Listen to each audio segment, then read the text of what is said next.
The Brandenburg colony of St. Thomas consisted of the leased part of the Danish island of St.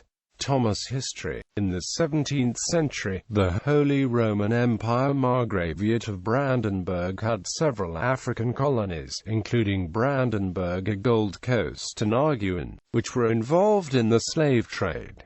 In order to support this business, Brandenburg needed a base in the Caribbean. For this reason, the Brandenburg Navy General Director Benjamin Rall signed a rental agreement with the Danish West India Company on November 24, 1685. The agreement included a portion of the Danish Antilles island of St. Thomas, which had belonged to Denmark since 1666.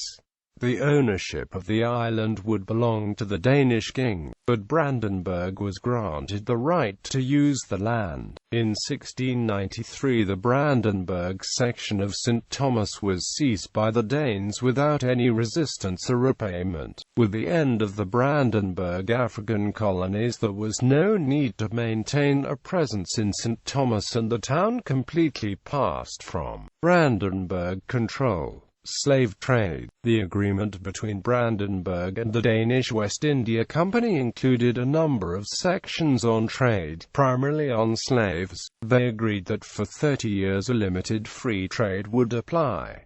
After the 30-year period, the price of a slave could not exceed 60 thaler. For each imported slave, the Danes would receive 1%, and for each exported slave 2% of the purchase price. If Brandenburg had an excess number of slaves, the Danes agreed to buy 100 slaves per year at a fixed price of 80 thaler. Finally, Brandenburg and the Danes agreed to work together on slaving expeditions to the slave coast. During the Brandenburg presence in St. Thomas, some of the largest slave auctions in the world were held on the island.